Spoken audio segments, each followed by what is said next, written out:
5 அம்ச கோரிக்கைகளை வலியுறுத்தி சிங்கப்பெருமாள் கோவில் ஜிஎஸ்டி சாலையில் 500க்கும் மேற்பட்டோர் ஆர்ப்பாட்டம். செங்கல்பட்டு மாவட்டம் சிங்கப்பெருமாள் கோவில் அருகே பாரேரி சாலை சந்திப்பில் 500க்கும் மேற்பட்டோர் ஆர்ப்பாட்டத்தில் ஈடுபட்டனர்.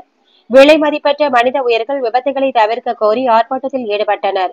உள்ளாட்சி மன்ற பிரதிநிதிகள், ஒன்றிய கவுன்சிலர்கள், அனைத்து அரசியல் கட்சிகள், வியாபாரி சங்கங்களின் பேரமைப்பு, அனைத்து லாரி உரிமையாளர்கள் சங்கம், மோட்டார் வாகனம் பழுது பார்ப்போர் நல சங்கம், மனித உரிமைகள் மற்றும் மனித மேம்பாட்டு அமைப்பு, தமிழ்நாடு சுற்றுச்சூழல் மற்றும் மனிதநல மேம்பாட்டு கழகம், சர்வதேச மனித உரிமைகள் மற்றும் குற்ற தடுப்பு அமைப்பு, டாக்டர் APJ அப்துல் கலாம், மக்கள் பொதுநல அமைப்பு, அன்னை தெரேசா மக்கள் நல அறக்கட்டளை, வேன் உரிமையாளர்கள் சங்கம், குடியிருப்போர் நல சங்கங்கள் மற்றும் சிங்கப்பெருமாள் கோவில், திருத்தேரி, பாரேரி இளைஞர்கள், சமூக ஆர்வலர்கள், பொதுமக்கள் என அனைவரும் பங்கேற்றனர். இந்த ஆர்ப்பாட்டத்தில் 5 அம்ச கோரிக்கைகளை வலியுறுத்தி ஆர்ப்பாட்டத்தில் ஈடுபட்டனர்.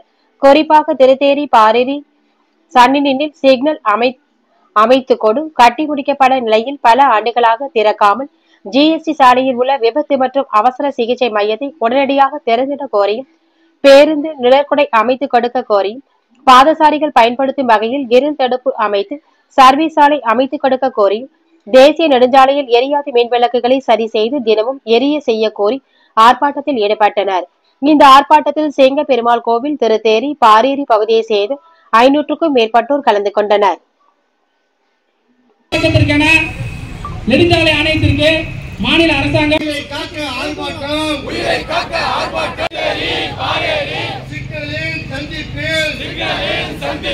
சிக்கலை அமைத்துக் கொடு.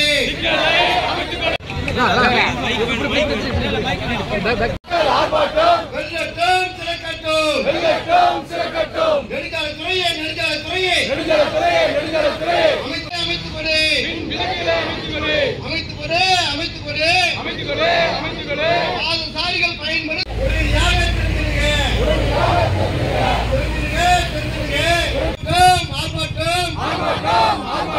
பொது மக்கள் இருந்த சாலையா இருட்டு சாலையா பேருந்து நிழற்குடையை அமைத்துக் கொடு அமைத்துக் கொடு.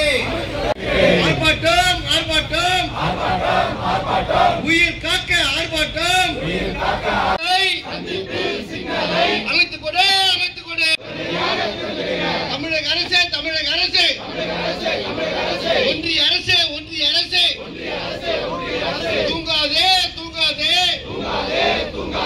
உயிர் விரிவாக்கத்திற்கான நெடுஞ்சாலை ஆணையத்திற்கு மாநில அரசாங்கம்